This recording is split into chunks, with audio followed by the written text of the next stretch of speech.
नमस्कार। आप सभी श्रोतागण का हार्दिक आभार और अभिनंदन। जीवन के उद्देश्यों के लिए बनी चीज़ों से ही जीवन के उद्देश्यों को पूरा किया जा सकता है। अभी मैं इसको आपके साथ विस्तार से चर्चा करूँगा। जैसे कि मैं 28 डेज़ थेरेपी के कंसर्न में ही आ रहा हूँ कि नशे से ट्रैप हुए व्यक्ति पर इतने प्रयास करने के बाद भी सफलता मिल पाना क्यों असंभव सा हो रहा है। जागरूकता की कमी। अब जागरूकता की कमी की बात है तो मैं ऐसे ही कह देने से जागरूक कोई हो जाएगा कोई। मैं कोशिश करूँगा कि आप समझें जो मैं कहना चाहता हूँ। समाज में ये कहें व्यक्ति के जीवन की किसी भी समस्या के संदर्भ में जिसे वो कंसर्न करता है, उस समस्या के समाधान के उद्देश्य के लिए चीज़ें बनी हैं।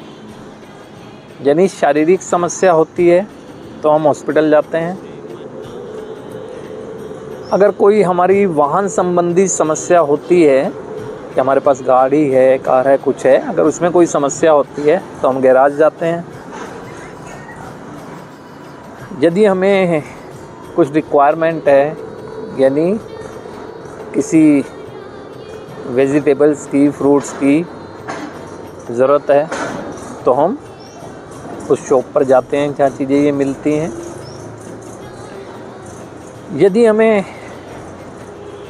कपड़ों की रिक्वायरमेंट है तो हम उस शॉप पर जाते हैं जहाँ कपड़ा मिलता है। यदि हमें एक गृह प्रवेश करना हो या मानसिक शुद्धता की बात हो या कोई हमें अनुष्ठान कराना हो तो हम धार्मिकता की तरफ जाते हैं, पूजा अनुष्ठान कराते हैं। यानी भिन्न भिन्न तरह के जिस तरह के उद्देश्य होते हैं उसी के कंसर्न में। अगर शिक्षा दिलवानी है तो बच्चे को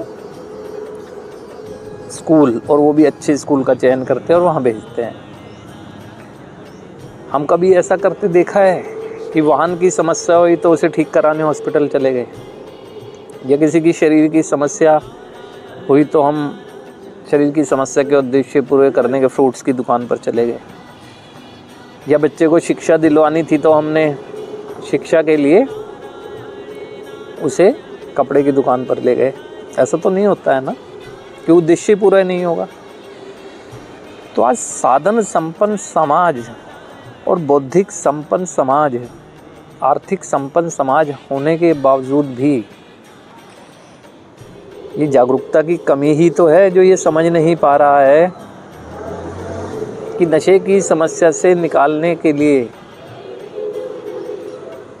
उस उद्देश्य को, यानी समाधान उद्देश्य को पूरा करने के लिए जो स्थान बने हैं, रिहैबिलिटेशन सेंटर, वहाँ तक चले जाएं हम।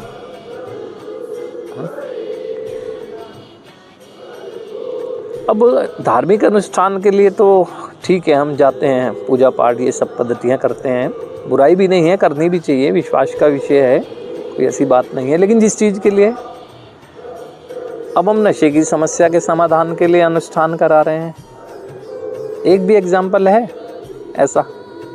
या नशे की समस्या के समाधान के लिए चिकित्सकीय उपचार करा रहे हैं, एक भी एग्जाम्पल है जो कह दे इस बात को कि मैं दवाइयाँ इस खाने से, तरह तरह के इंजेक्शन लगा रहे हैं कि नशा नहीं करेगा व्यक्ति।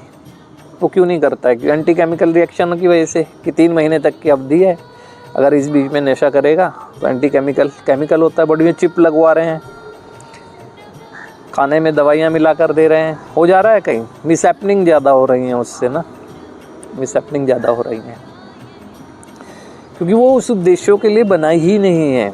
इस उद्देश्यों के लिए 12 स्टेप थेरेपी पर आधारित लव केयर कंसर्न प्रोग्राम जो चलते हैं वो रिहैबिलिटेशन सेंटर ही हैं।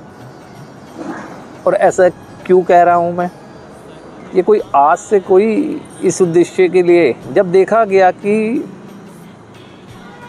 समाज में ये समस्या तेजी से बढ़ रही है। तो 1935 में नशे से ग्रसित वो व्यक्ति जिन्होंने अपने अनुभवों को, और क्या उनके अनुभव थे जिसके आधार पे उन्होंने अपने जीवन को नशा मुक्त रखकर बेहतर किया, 1935 में एक थेरेपी फाउंड की, मतलब एक कहें तो एक कार्यक्रम की स्थापना की, ए का कार्यक्रम जिसमें कहते हैं ना। कहाँ से चला अमेरिका, तो कुछ तो वजह रही होगी उसकी, कुछ तो सफलता रही होगी जो कहाँ से चला और कहाँ तक पहुँच गया। और सन 50 के दशक 1957 में हिंदुस्तान में इंट्रोड्यूस हुआ, यानी कहाँ से चला, सफल हुआ होगा तभी तो आगे बढ़ता गया। अगर देहरादून की बात करूँ यहाँ पर 20-22 साल पहले, क्योंकि जिस उद्देश्य के लिए वो प्रोग्राम का स्ट्रक्चर तैयार किया गया, वो उस उद्देश्य को पूरा कर रहा होगा तभी तो ऐसा हुआ होगा कि इतना आगे बढ़ गया। और निस्वार्थ, क्योंकि 12 स्टेप थेरेपी प्रोग्राम जो है मीटिंग से शुरू हुआ था। वहाँ पर कोई भी जो नशा मुक्त जीवन की इच्छा रखता है वो अपना मीटिंग्स में जाए, रेगुलर जाए, उसको तिरस्कार नहीं किया जाता है, उसको प्यार किया जाता है, सहानुभूति भरा व्यवहार किया जाता है, उसकी निराशा से निकालने के लिए मोटिवेट किया जाता है विद एग्जाम्पल, क्योंकि वो जीते जागते सबूत होते हैं जो उनके सामने होते हैं, जो दिखाते हैं। और विश्व की सबसे बड़ी फेलोशिप है। कोई अन्य संस्था या कोई भी चीज़ अगर कहे तो ऐसी नहीं है जिसके माध्यम से नशा मुक्त जीवन जीने वालों की संख्या लाखों में हो। तो अभी हमें एक चीज़ समझनी है कि जब हम इतना लॉजिकल बात अगर समझते हैं तो ये लॉजिक नहीं समझ पा रहे हैं कि जिस उद्देश्य के लिए जो चीज़ होती है उसी से उसका उद्देश्य पूरा किया जा सकता है, अन्य से नहीं, है ना। ये जागरूकता की कमी ही है और इस समस्या का समाधान एक ही है, यानी जागरूकता ही विकल्प है। और ये 2025 का विश्व नशा मुक्ति दिवस 26 जून को जो मनाया जाता है, थीम भी यही था कि जागरूकता ही विकल्प है। तो अभी हमें समझना चाहिए इस चीज़ को ना, कि हम इतनी सी बात नहीं समझ पा रहे हैं। हम लगे हुए हैं, जब गलत दिशा में कोशिश कर रहे हैं तो असफलता तो मिलेगी ही। असफलता तो उसी दिन तय हो जाती है जिस दिन हम गलत दिशा में प्रयास करना शुरू करते हैं। सही दिशा में प्रयास करना शुरू करते हैं तो सफलता संभव है कि कुछ समय बाद मिले, लेकिन सफलता निश्चित होती है। तो हम इस बात को समझें। मेरा उद्देश्य समाज में अधिक से अधिक जागरूकता ही है। जागरूकता फैले, विचारों के माध्यम से फैले, है ना, ताकि ये जो हमारी युवा पीढ़ी आज के दिन जाने अनजाने में सही, या कुछ कहें तो परिवार की जागरूकता की कमी, या कुछ कहें तो स्टेटस सिंबल की वजह से, या कुछ भी कहें, लेकिन जो समस्या में जाती जा रही है ना, तो उससे कम जाने से रोका जा सके। क्योंकि युवा किसी भी देश का भविष्य होता है, आधार होता है। और अगर हमारा युवा ही भ्रमित हो गया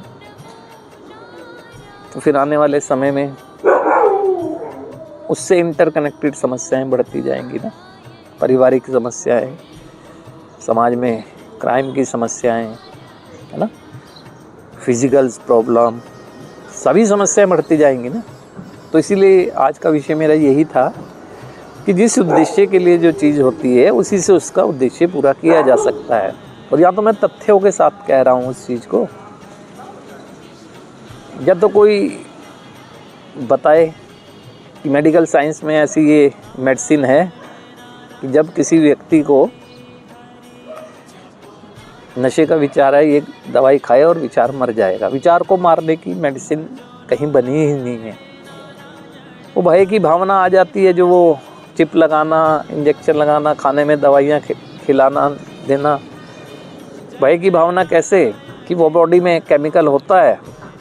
जब दूसरा केमिकल यानी कोई भी ड्रग्स या अल्कोहल लिया जाता है तो एंटी केमिकल रिएक्शन होते हैं, घबराहट होती है। तो सोच ऐसी होती है लोगों की कि ये डर जाएगा कि मेरे को कुछ नहीं होता है। मिस हैपनिंग के एग्जांपल हमारे पास काफ़ी लंबे समय से देख रहे हैं, ज़्यादा हैं। तो इसीलिए मेरा यही आग्रह है, निवेदन है कि क्योंकि समाज का एक सजग नागरिक होने के नाते मेरी भी ड्यूटी बनती है कि जो भी ऐसी चीज़ हो जो किसी की मदद कर सके आप तक पहुंचाऊं। तो यही चीज़ थी आज के लिए कि उद्देश्य के लिए चीज़ जो बनी होती है जिससे जीवन के उद्देश्य को पूरा किया जा सकता है, अन्य साधनों से नहीं। तो आज के लिए आप सभी का हार्दिक आभार, धन्यवाद।